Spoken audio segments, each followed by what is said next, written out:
This is a bit of biology with Mr. Rock, and today we are going to be doing the Unit 6 review on DNA.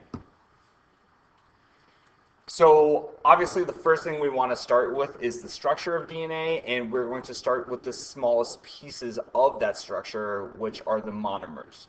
So the monomers of DNA are called nucleotides, and they are right here. That is a nucleotide, and there's three major parts. The backbone of the DNA, so the sides of the DNA, is sugar, which is a deoxyribose sugar. That's where DNA gets its name from, deoxyribose nucleic acid, and then a phosphate. So it's a sugar phosphate backbone, but then more importantly is those nitrogen bases. So the nitrogen bases are the actual genetic code for DNA, so for the genetic message, and there are four letters in DNA, and those are A, T, G, and C. And then we learned during the DNA unit that A and T go together and that G and C go together. So we're going to talk about three processes in this video. The first slide you just saw was on DNA structure, but then three processes we're going to talk about: DNA replication, transcription, and then translation. And the main thing I want you to understand is what is the purpose of this process. So the purpose of DNA replication is to duplicate the DNA in order for cells to divide. So if we want to undergo mitosis and have 46 chromosomes at the end of both new cells, we need to duplicate the DNA.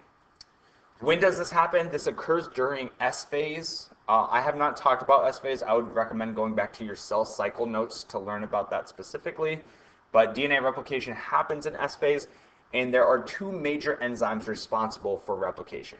The first is helicase, and that goes through and actually unzips or unwinds the DNA. And then the enzyme polymerase goes through and synthesizes the new strand. So polymerase, if you don't know what synthesizes is, it means to make new, or like generate something new, create. So this is also known, it says up there, also known as DNA synthesis. So the polymerase enzyme goes through and creates a new strand. DNA replication is semi-conservative, and you guys showed this through licorice this year. So if the parent strand, I'm doing it down here, but if the parent strand is black, then the strands get split in half.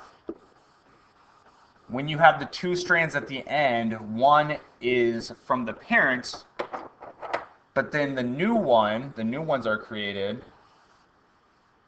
So in the new DNA strands, you have one old strand and one new strand. And that's semi-conservative replication.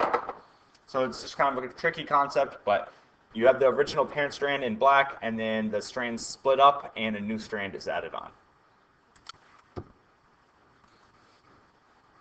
Transcription. So now we're going to move to the process of taking DNA and turning it into protein. Transcription is the process of taking that DNA and turning it into RNA. The reason why we are doing this is because the DNA is trapped in the nucleus, and it needs to send a message in the form of mRNA out to the ribosomes outside of the nucleus, because the ribosomes are the ones that are making proteins. So the mRNA is going to go down, copy the DNA message, and then it's going to go out into the cytoplasm to be made by proteins into protein. Made by ribosomes into protein. So the purpose of transcription is to go from DNA to RNA. At this point, I would also like to talk about three differences between DNA and RNA, because this is the first time in this video you're seeing RNA. DNA and RNA are very similar, but there's three ways that they are different. One is that they have different sugars. So DNA, deoxyribose is the sugar. RNA, ribose is the sugar.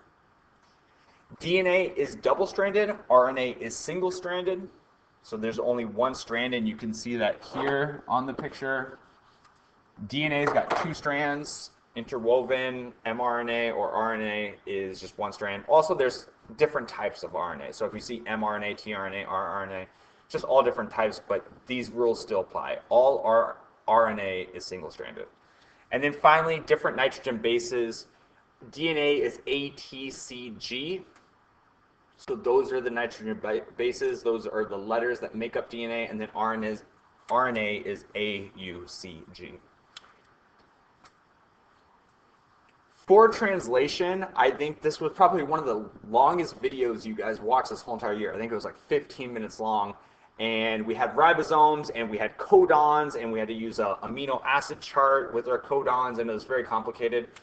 What I need you to understand here is that translation is the process of taking RNA and turning it into protein. You also need to know that this is happening in the cytoplasm, and this is accomplished by, or it is done by, the ribosomes. I really like this picture down here because this shows the central dogma of taking DNA and turning it into proteins. And there's two steps. DNA to RNA is called transcription. And that was the previous slide. And this slide is devoted to taking that RNA and turning it into protein. If you remember from macromolecules, proteins are the building blocks of life, and they pretty much are the structure for everything and every part of who we are. It's made up of proteins. So this process is very important because this is going to determine our shape, our traits, our skin color, our hair color, our nails, our muscles. All of that is determined by protein, which is determined by our DNA. This has been a bit of biology with Mr. Rock, signing off.